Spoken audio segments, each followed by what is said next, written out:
पाचन तंत्र को मजबूत करने के लिए सबसे पहले हमको एक बातों पर ध्यान देनी पड़ेगी, वह बात है भोजन।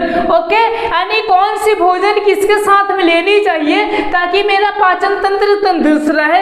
अगर आपने विपरीत वस्तुओं के साथ में ले लेते हैं तो आप बताइए ना चाहते कि पाचन तंत्र कैसे मजबूत हो सकते हैं। जैसे कि मैं एग्जाम्पल लेता हूँ, दूध के साथ दही। क्या दूध के साथ हम दही लेंगे तो क्या हमारा पाचन सही रहेगा? तो कभी भी नहीं रहेगा। जैसे कि एक और मैं लेता हूँ एग्जाम्पल, मछली के साथ में दूध।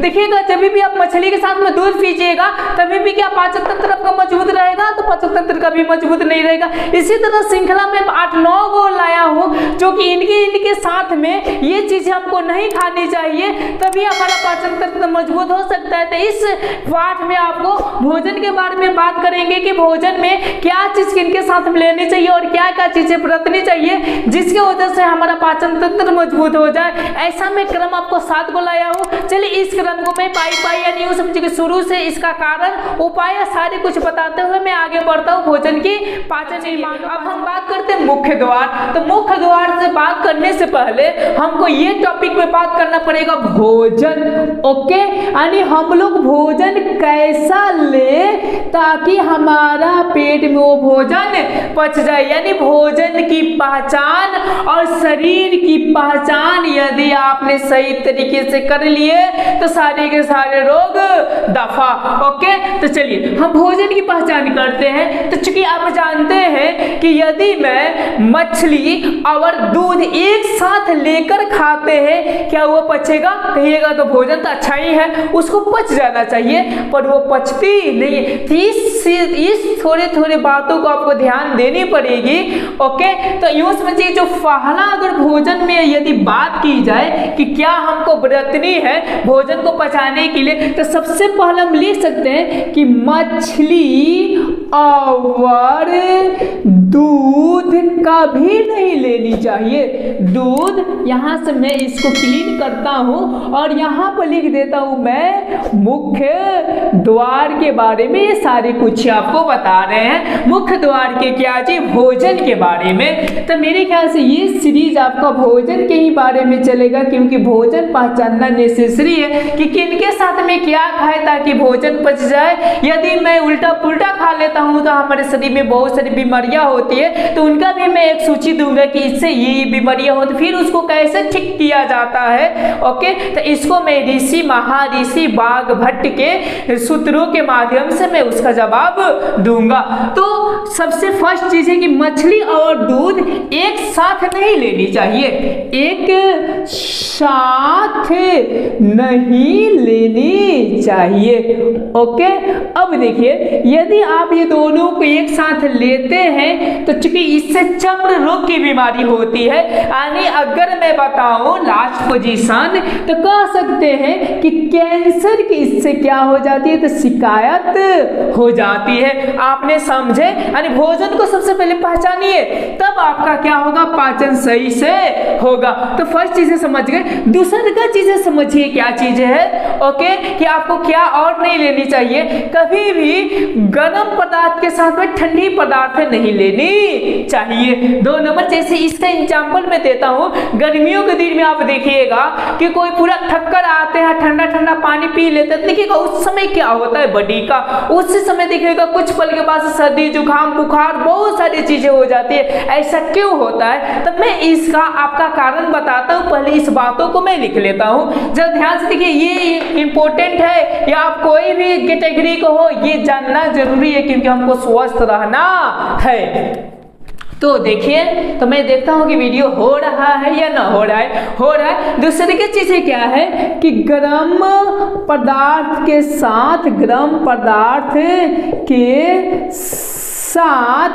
ठंडी पदार्थ नहीं लेनी चाहिए, ठंडी पदार्थ नहीं लेना चाहिए, लेना चाहिए। अब चलिए इसका मैं क्यों का जवाब दे देता हूं कि क्यों नहीं लेनी चाहिए, क्योंकि जो भी बातें लिखूंगा क्यों का जवाब दूंगा ऋषि वाग्भट के सूत्रों के माध्यम से। तो अब देखिए थोड़ी सी आप साइंस जानते होंगे तो आप समझ सकते हैं कि कोई गर्म पदार्थ हो गया, अब देखिएगा वहां पर ठंडी पदार्थ आते हैं, ऐसे जनरली ले लीजिए, देखिएगा आग नहीं समझिए एक बाइक है उसमें से क्या निकलती है तो धुआं निकलता है, बहुत सारी चीजें निकलती है। ठीक उसी तरह हमारे भी शरीर में होता है कि यदि हमारा शरीर गर्म है ओके, और जब मैं ठंडा चीजें लाता हूँ इस पेट में तो ये बॉडी को क्या करता है एक बाइक ही ठंडा करता है, जिसके चलते मांसपेशियों में क्या होती है संकुचन होता है और ब्लड यहाँ पर चले जाते हैं, जिसकी वजह से अंगों के बीचों की जो तापक्रम होता है डिसबैलेंस हो जाते हैं और शरीर में क्या बढ़ जाती है अम्लता बढ़ जाती है, जिसकी वजह से हमको सर्दी खांसी जुकाम इत्यादि बहुत सारे रोग हो जाते हैं। और याद रखिएगा ये चीजें ऐसा है ना कि आप बार बार सेवन करते हैं तो इसी के माध्यम से आपको हार्ट अटैक की बीमारी, क्यों, क्योंकि ब्लड यहाँ से आएगा और क्या करेगा इसको माने गर्म लिए हैं तो फिर इसको ठंडा करेगा, यानी ये अजम में शरीर आपका बढ़ जाएगा, जिसकी वजह से आपको बहुत सारी बीमारियां हो सकती है। चलिए तीसरी की चीज हमको क्या नहीं लेनी चाहिए, आपको मैं एक सूची यहाँ से बना रहा हूँ कि आपको किनके साथ में क्या क्या नहीं खाना चाहिए और क्यों का भी जवाब दे रहा हूँ। तो 3 नंबर चीजें है कि हमको दही के साथ दूध नहीं लेनी चाहिए, दही के साथ दूध नहीं लेनी चाहिए, लेनी चाहिए। अब इसका कारण समझिए, आप कहिएगा कि सर ओके तो कहिएगा कि दही तो दूध से ही बना है, पर ये दोनों को एक साथ हमको क्यों नहीं लेनी चाहिए।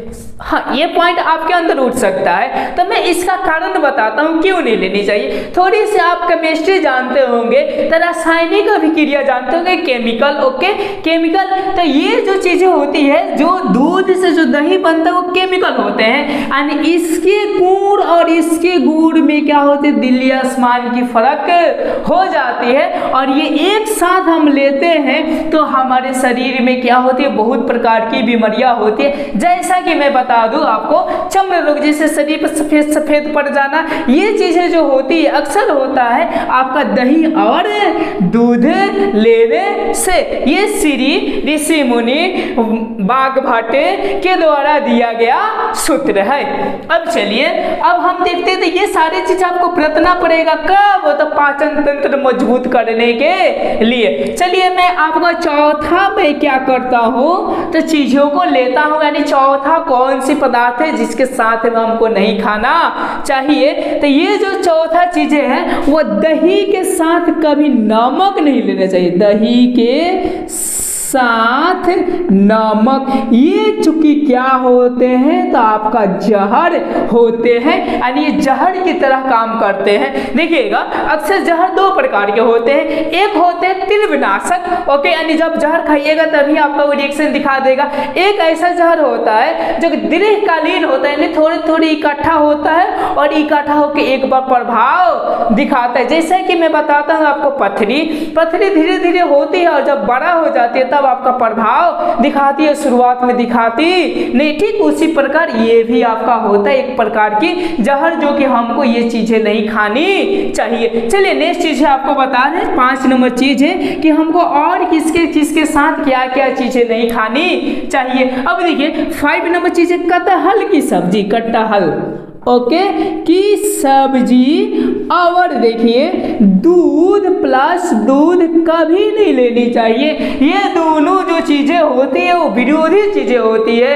ये अगर आप लेते हैं कटहल की सब्जी और दूध तो आपके पेट डायरेक्ट होगा, और जब पेट डायरेक्ट होगा तो पानी की कमी होगी, जब पानी की कमी होगी तो बुखार सर्दी खांसी शरीर में कमजोरी यानी ऐसी बहुत सारी बीमारियां हो सकती है। तो इस चीजों से आप बरत सकते हैं। अब चलिए नेक्स्ट पॉइंट की बात करते हैं कि और आपको क्या चीजें नहीं लेनी चाहिए। मैं इसमें पूरा विस्तार से आपको बताऊंगा कि भोजन में क्या क्या चीजें हमको करनी चाहिए, क्या क्या चीजें नहीं करनी चाहिए, और आप हमेशा के लिए क्या रह सकते हैं तो स्वस्थ रह सकते हैं। भले ये वीडियो आपका लंबा हो सकता है लेकिन लाइफ के लिए इंपॉर्टेंट है। क्यों? क्योंकि ये अगर वीडियो आप टाइम नहीं देते तो आपको हॉस्पिटल में जरूर टाइम देना पड़ेगा। अब चलिए 6 नंबर क्या चीज़ हमको नहीं लेनी चाहिए, तो हाँ, द्विदली के साथ, ओके, द्विदली के साथ दूध नहीं दही नहीं लेनी चाहिए, दही नहीं लेनी चाहिए। अब पूछेगा क्यों? ओके, ये दाल के साथ में, जैसे आप लोग ऐसा कहिएगा ओके कि जब भी मैं दाल भात सब्जी खाता हूँ उसके साथ में मेहमान क्या जाता है तो दही भी मिल जाता है, तो चूंकि ये क्या है, घोर, समझ सकते हैं कि यूं समझिए बेकार है। यानी आपके द्विदली और दही ये दोनों साथ में लेते हैं तो ये भी आपका सही से पाचन होंगे नहीं। तो मेरे ख्याल से आपने समझे। अब चलिए और भी पदार्थों को समझ लेते हैं कि किसके साथ साथ कौन कौन चीजें पदार्थ नहीं लेनी, बहुत इंपॉर्टेंट है ये हमारे शरीर के लिए, क्योंकि शरीर स्वस्थ पूरी दुनिया स्वस्थ नजर आएगी। ओके, तो चलिए इस चीजों को मैं क्लीन करता हूँ। यहाँ पर आपको 6 बताएं और 7 आपको बताते हैं कि 7 चीजें हमको क्या लिखनी है। तो इसको फिलहाल में मैं क्या करता हूँ, क्लीन करता हूँ। तब तक अगर इस प्रकार का आपको बाघभट्ट के द्वारा लिखे गए आयुर्वेदिक टिप्स को आप लेना चाहते हैं तो मेरे चैनल को आप सब्सक्राइब कीजिए और लाइक कीजिए और अपने दोस्तों के साथ शेयर कीजिए। मैं बहुत ही मेहनत करके उनके सूत्रों को पढ़कर साइंस से जोड़कर और आपको मैं समझाने का कोशिश कर रहा हूँ कि पार्ट पूर्जा ले आपको समझ में आ जाए बॉडी का, प्लस में उनका आयुर्वेदिक सिद्धांत भी समझ में आ जाए और यूँ समझिए आपके लाइफ सही से चल सके। मैं बहुत मेहनत करता हूँ, मैं मेहनत के बदले आपसे कुछ नहीं ले रहा हूँ। प्लीज एक लाइक और एक सब्सक्राइब ताकि मेरा मनोबल बढ़े और आपको उनके सिद्धांतों को बताने के लिए मैं यहाँ पर आपके लिए 1 मिनट के लिए ऐड लेते हैं। मैं बार बार बाघभट्ट कह रहा हूँ, ये आखिर कौन से व्यक्ति थे, तो मैं आपको बताता हूँ। आप चरक का नाम सुने होंगे, चरक संहिता इस तरह का नाम सुने होंगे आप। वो चरक के क्या थे, शिष्य थे।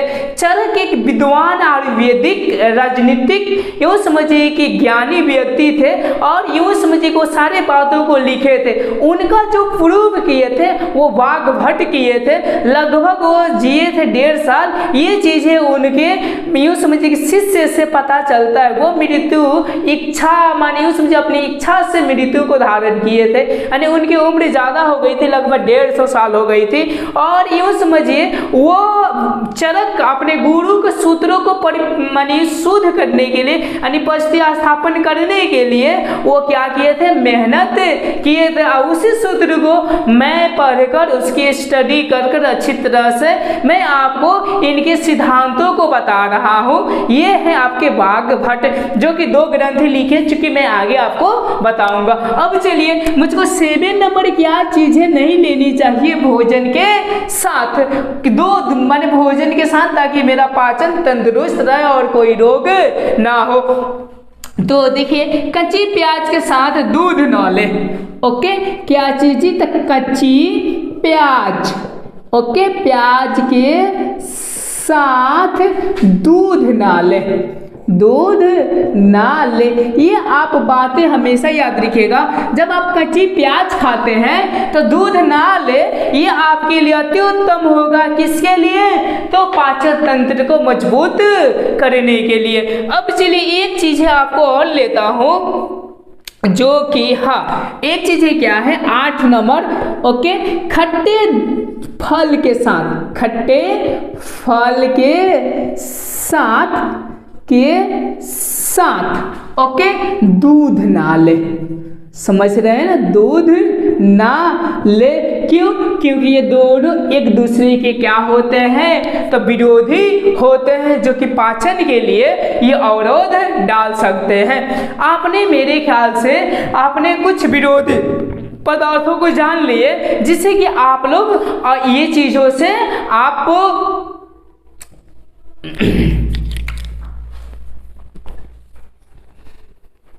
आप बर्ताव रख सकते हैं। अब अब चलिए मैं अब नेक्स्ट पॉइंट के बारे में बात करता हूं। जैसा कि मैंने भोजन के बारे में बात कर रहा हूं, आज का मेरा टॉपिक ही समझिए क्या है, भोजन। यानी भोजन की पहचानो और अपने पाचन तंत्र को मजबूत करो। जैसा कि मैंने 8 को बता दिया, और भी जैसे जैसे मुझको पता चलेगा कौन कौन से भोजन किसके साथ नहीं लेने चाहिए, उस तरह मैं वीडियो को अपलोड करते जाऊंगा। इसीलिए यदि स्वस्थ संबंध और फ्री में आपको टिप्स जानने के लिए इस चैनल को प्लीज सब्सक्राइब करें। अब चलिए, अब वारभट्ट और भोजन के बारे में और क्या कहते, इस चीजों को भी हम सुन ले और जान ले तो अति उत्तम रहेगा। यानी एक पॉइंट और बोलते हैं, ये जो भोजन है ना, बनाते समय, समझे, बनाते समय उसको सूरज की प्रकाश और वायु होना नेसेसरी है। आखिर क्यों? इसका सब कुछ का जवाब वो दिए हैं कि आखिर क्यों ये दोनों जरूरत है। तो मैं आपको साइंटिफिक भी कारण बताएंगे, प्लस में इसमें कुछ हिस्ट्री भी जोड़कर मैं उनके बातों को समझाने का कोशिश करूंगा। तो ये पहला बात है क्या, तो भोजन पकाते समय, भोजन पकाते समय सूरज की प्रकाश, सूरज की प्रकाश और वायु का संपर्क होना जरूरी है। मैं इसको आपको आसान भाषा में समझाने का मैं कोशिश करता हूँ कि ये ऐसा क्यों बोले हैं। तो ये चीजें हमारे पूर्वज करते आ रहे थे। जैसा कि मैं आपको बताऊं कि देखिएगा, चूल्हा हम लोग का जहाँ से हम भोजन बनाते हैं, अभी तो गैस आ गया है, लेकिन देखिए चूल्हा जो होता वो किस तरह डिजाइन किया गया है। देखिएगा, पूर्व से पश्चिम, यानी क्यों? क्योंकि जब सूरज उगते हैं तो पूर्व से उगते हैं, जब पूर्व से उगेंगे और हमारे यहाँ से भोजन, अब देखिएगा इतना तक ले हम क्या किए हैं, तो ऐसा करकट धरे हुए, चलो ध्यान से देखिएगा, और इधर आपका क्या खाली है। तब देखिएगा जब सूरज ऐसा आएंगे, ओके, देखिएगा कोई कहता है कि दक्षिण और क्या ये उत्तर, ये चीजें नहीं रखनी चाहिए चूल्हा, ओके। इसका साइंटिफिक कारण और आयुर्वेदिक कारण आप जानिए क्यों ऐसा, और वारभट्ट ये बात क्यों बोले, और इसके सिद्धांत को लोग काम कर रहे हैं, लेकिन उसका कारण अभी पता नहीं है। तो देखिए मैं आपको बताने का कोशिश कर रहा हूँ। जैसा कि मैंने यहाँ से करकट रखा हूँ भोजन बनाने के लिए। अब गर्मियों के दिनों में, चाहे ठंडी के दिन में, तो वैसे सूर्य प्रकाश उतना उगते नहीं है, लेकिन जरा ध्यान दीजिए कि यहाँ तक रहता है। अब देखिए जब सूर्य निकलते हैं तो देखिए उनकी परछाई हमारे क्या आ जाते हैं, भोजन में आ जाते हैं, जो कि पूर्वज ये काम करते थे। अभी भी गरीब दुखिया काम करते थे, जो कि हम अमीर से भी ज्यादा वो स्वस्थ थे, क्योंकि इनके नियमों को पालन करते। आपने ध्यान दिए, और यूं समझिए कि उसमें क्या होता है, हवा तो जाता ही है, उसे संपर्क करके वो भोजन क्या होते तो शुद्ध बनते। आजकल के व्यक्ति का देखिए टेक्नोलॉजी क्या आ गया है, वो जितने अपने शरीर को यूं समझिए कि स्वस्थ बनाते हैं, यूं समझिए कि क्या लेजी बनाते जा रहे हैं, उतने उनमें रोग पकड़ते जा रहा है। आपने इस कंसेप्ट को समझे कि ये क्यों बोले हैं, और इसका मैंने आपको कारण भी बताया कि पूर्वी पश्चिम। अब देखिए पश्चिमी क्यों, क्योंकि अब उधर से डूबेंगे तो चूंकि हम लोग शाम के वक्त खाना बनाते हैं, तभी भी सूरज की प्रकाश आए। आपने समझ गए इस पॉइंट को। हाँ, कभी भी बंद जिसमें आपका सूरज का प्रकाश ना हो और हवा उसमें ना जाए, तो याद रखना उसकी पदार्थों का भोजन आप कभी मत कीजिएगा। जैसे उसका नाम नहीं लेना चाहते, लेकिन आप लोग क्या कीजिएगा, यंत्र देखिएगा ऐसा, ओके, ठीक है ना, ऐसा होता, और ये क्या होता, पूरे के पूरे पैक होते हैं। चलो ध्यान से देखिए, पूरे के पूरे वो क्या होते हैं, तो आपका पैक होते हैं, और पैक होने की वजह से इसमें ना हवा जाता है, ना ही इसमें सूरज की प्रकाश जाता है। तो ये जो खाना होता है वो 20 के समान हो जाते हैं। ये चूंकि वारभट्ट कहते हैं, और ये भोजन जो करते हैं, ये वाला भोजन जो करते हैं, उनको लगभग 20 या 30 ईयर जो करेंगे, उनको डायबिटीज यानी समझिए कि शुगर की बीमारी 100% क्या है, फिक्स है कि होगा तो होगा। क्यों? क्योंकि ये चीजें आपको धीरे धीरे यानी 20-30 साल में वो 20 हो जाएंगे, और वो एक बार बीमारी हो गए तो उसको बोला जाता है दुनिया की सबसे खतरनाक बीमारी। हमारी। तो मेरे ख्याल से आपने इस सूत्रों को समझे कि हमको क्या पैक चीजों में भोजन नहीं करनी चाहिए, कभी भी हमको फूलादार करनी चाहिए। तो ये मेरे ख्याल से आपको कंसेप्ट समझ में आ गया। और चलिए, और बाघभट्ट अपने सूत्रों के माध्यम से लोगों को और क्या बताना चाहते हैं, इसको ध्यान दीजिए। अब भोजन को हमको कब करना चाहिए, यानी सुबह में कितना करना चाहिए, शाम को कितना करना चाहिए, रात को करना चाहिए या न करना चाहिए, इसकी मैं कंसेप्ट बताता हूँ। कुछ साइंस से भी इंक्लूड कर कुछ उनके भी सिद्धांत को इंक्लूड कर और दोनों को मिलाकर मैं अपनी वाक्य में आपको मैं समझाने का कोशिश करता हूँ कब करना चाहिए। ओके, मेरा नेक्स्ट प्रश्न है कि भोजन कब करना चाहिए। ओके, चलिए इस फाइन को हम देखते हैं कि हमको भोजन कब करना चाहिए। चूंकि अब देखिए जरा, एक मैं आपको एग्जाम्पल देता हूँ कि आपने प्रकृति की चीज़ें देखिए, फल फूल वृक्ष फूल देखिए। ओके, देखिएगा वो क्या होते हैं, जैसे सुबह होता है वैसे देखिएगा हर एक पेड़ पौधा क्या होते हैं, हरे भरे खिलते हैं। और देखिएगा जैसे जैसे शाम होते जाता है वैसे वैसे सारे पेड़ पौधे पत्तियां झुलझते जाती है। मेरे बातों को आपने समझ रहे होंगे कि यूँ समझिए कि मैं ये कहना चाहता हूँ कि ये पाचन तंत्र कब आपका ज्यादा एक्टिव होते हैं कि जब सुबह होता है, जब सूरज निकलते हैं उसके 1 घंटे के बाद से पूरे के पूरे एक्टिव हो जाते हैं। ठीक उसी तरह पेड़ पौधा भी जब सूरज निकलते हैं तो वो भी क्या हो जाते हैं, एक्टिव हो जाते हैं। तो मेरे ख्याल से आपको समझ में आ रहा होगा, जैसे जैसे शाम होते जाता है वैसे वैसे हमारे शरीर की एक्टिविटी यानी शरीर के यानी समझिए कि सारे अंग का काम करना बंद होने लगता है और रात में जाकर एकदम ठप हो जाते हैं। मेरे ख्याल से आपको ये बात तो समझ में आ गया होगा कि हमको भोजन कब करनी चाहिए। तो हमको जो भोजन करनी चाहिए वो सूरज के उगने के हर एक यूँ समझिए कि इलाका में आपका सूरज की उगने का टाइम अलग अलग होती है, लेकिन हम इतना पता कर सकते हैं कि सूरज जब उगता है उसके 1 घंटे बाद लगभग ये जो कहते हैं वो आपके ऋषिगण बाघभट्ट के द्वारा मैं बता रहा हूँ कि 1 घंटे के बाद पेट की अग्नि तीव्र होती है। कैसी होती है, तीव्र। तीव्र के मतलब इतना तीव्र होती है कि इसमें जो खाइए सो पचा देती है। एंड इस टाइम आपको भर पेट भोजन करनी चाहिए। क्या करनी चाहिए, भर पेट भोजन करनी चाहिए। और भी आपको कारण बता देता हूँ, ठीक है ना। इस समय ये पेट की जो आग होती है थोड़ी सी ज़्यादा होता है, तो इसको भोजन कर लीजिए। और भोजन करने के बाद से देखिएगा आपको थोड़ी सी नींद लगती है। अब इसका नींद का भी कारण बता देता हूँ कि ऐसा नींद क्यों लगता है, इसकी आखिर क्या कारण होती है। तो यहाँ से ये जो भोजन करते हैं ये सारे बॉडी का जो ब्लड है यानी समझिए शरीर अंग है, इस भोजन को पचाने में क्या हो जाती है, आ जाती है, जिससे कि दिमाग थोड़ा सा क्या हो जाता है, रुष्ट हो जाता है, सुस्त हो जाता है, जिसकी वजह से क्या होती है, हमको नींद लगती है। तो उस टाइम का सबसे बेहतरीन नींद होता है कि आप वहाँ का नींद ले लीजिए, तो सबसे बेहतरीन और अच्छे क्वालिटी के होंगे।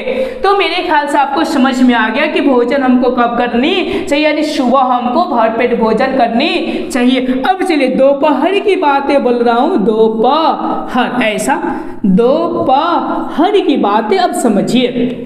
दोपहर में हमको क्या करना चाहिए, तो ये जो भोजन की है ना उससे थोड़ी कम करना चाहिए। क्यों, क्योंकि वहाँ से जो होती है वो थोड़ी सी क्षमताएं घट जाती है पाचन करने की। समझ में आ रहा है। और देखिए, और शाम का जो भोजन है ना वो आप हमेशा याद रखिएगा सूरज के डूबने से पहले आप भोजन कर लीजिए, तो सबसे बेहतरीन मानी जाती है। क्यों, क्योंकि उस समय थोड़ी सी हमारी अग्नि तीव्र रहती है और जैसे जैसे जैसे वो डूब जाते हैं वैसे हमारे शरीर की अंग काम करना बंद हो जाता है। इसका मैं सबसे चिकता चकता आपको एग्जाम्पल एक देता हूँ, जरा ध्यान दीजिएगा। जैसे कि मैंने 10 से 11 बजे रात को भर पेट, वो भी कब खाते हैं तो कौनों के पार्टी रहता है जहाँ पर फ्री में मिले तो देखिएगा भर पेट चढ़ के हम लोग खा लेते हैं। उसके बिहान पहले देखिएगा क्या होता है, वो भोजन की पाचन होती है? चूंकि वो भोजन की पाचन होती नहीं है, क्योंकि उस समय ये हमारा जो पाचन है वो एक्टिव नहीं होती है, जिसकी वजह से वो पाचन होता नहीं है और बिहान भैला उल्टी के ऊपर उल्टी होता है और पानी की कमी होती है और अनेक प्रकार की हमारे शरीर में बीमारियां होती है। तो हमारे ख्याल से आपको ये भोजन के बारे में कुछ समझ में आ रहा होगा कि हमको भोजन कैसे करना और किस प्रकार करना है। और चलिए और भी आपको भोजन के बारे में जब मैं बात छीड़ ही दिया हूँ तो इसको कंप्लीट कर ही दिया जाए। हो सकता है कि ये वीडियो थोड़ा सा लॉन्ग होगा लेकिन आपके लाइफ के लिए क्या होगा, अति इंपॉर्टेंट होगा। तो मैं इसको फिलहाल में क्लीन करता हूँ, आप समझ गए होंगे। हाँ, एक चीज है और कि हमको भोजन के साथ में एक चीज है पानी। ओके, कि इसके साथ में उसको पानी कितना पीना चाहिए, यानी भोजन जब करते हैं तो हमको पानी पीना चाहिए या नहीं पीना चाहिए। तो यहाँ पर पानी नहीं पीना चाहिए। अब क्यों नहीं पीना चाहिए ये एक्सप्लेन मैं जब आपको अमाशय की बातें पढ़ाऊंगा तो वहां पर क्लियर कर दूंगा। अभी के लिए आपसे क्षमा मांगता हूं। चलिए मैं नेक्स्ट पॉइंट को देखता हूं जो कि आपको मैं बताने वाला हूं। अभी आपका जो चल रहा है टॉपिक वो चल रहा है भोजन। वो क्या है जी आपका भोजन, क्योंकि ये नेसेसरी है आपकी। हमको जो भोजन करनी है वो किस प्रकार करनी है, हमको बैठकर करनी चाहिए या खड़े होकर करनी चाहिए? बस ये आपके मन में प्रश्न उठ रहे होंगे। तो वाग्भट के सूत्रों के अनुसार हमको कभी भी भोजन अतरी पतरी मारकर करनी चाहिए। यानी यूँ समझिए कि जैसे आप पैर के ऊपर पैर चढ़ाते नहीं, जैसे कि चुका मुका बैठते हैं, ओके, कभी भी उस अवस्था में या आप जिस तरह जैसे कि कुकुर मुंह खानी, यानी यूँ समझिए जैसे मुर्गा बनते हैं उस तरह आपको, यानी समझिए जैसे बाथरूम बैठते हैं उस प्रकार का, ओके, तो यूँ समझिए उस प्रकार का, या यूँ समझिए कि आपको अतरी पतरी मारकर भोजन करनी चाहिए। ऐसा क्यों, उसके आगे कारण क्या है? तो आप थोड़ी सी गुरुत्वाकर्षण बल के बारे में जानते होंगे तो आपको पता होगा। और चलिए, और हमेशा आप याद रखिएगा कि भोजन पचाने के लिए भी एक नाड़ी होता है। नाड़ी के मतलब नोस होता है। अब जरा देखिए, इसका मैं पॉइंट आपको समझाने के लिए एक बेहतरीन एग्जांपल लेने का कोशिश करता हूँ। जैसे आप कहते कि नाड़ा सूख गया तो जो भी खाते झड़ा पेट के बाहर से निकल जाता है। मतलब आप कह सकते हैं ऐसा कि भोजन की पाचन होती नहीं है, सिर्फ एक नाड़ी से। समझ रहे हैं ना आप पॉइंटों को, मैं किस पॉइंट की बातें कर रहा हूँ? तो वो क्या होती है, जब हमें चुका मुका बैठकर हम खाते हैं खाना तो उसके द्वारा जो एक्टिव ये जो नाड़ी होती है इसके बीच की, वो गुरुत्वाकर्षण बल के द्वारा वो नीचे खिंचाती है जिससे कि वो एक्टिव होती है। और जब एक्टिव होती है तो भोजन की पचना क्या हो जाता है, एकदम चालू हो जाता है, जिसकी वजह से भोजन भी ज्यादा हम लोग कर लेते हैं और ये समझिए कि और हमारा पेट भी बाहर निकलता नहीं है। तो जो भी अगर इसका मनुष्य पेट की बाहर निकलने की शिकार है तो वो हमेशा ही क्या करे, बैठकर ही खाए। Thank you. और मेरे आप बातों को समझ गए होंगे अच्छी तरह से। ऐसा ही अगर वाग्भट ऋषि मुनि का यदि आपको सूत्रों और जानकारी और साइंस के साथ में अटैच कर चाहिए तो मेरे चैनल को फॉलो कीजिए। और ऐसा ही साइंस के कुछ टिप्स है आयुर्वेदिक का और अपने रोगों का, ये समझिए कि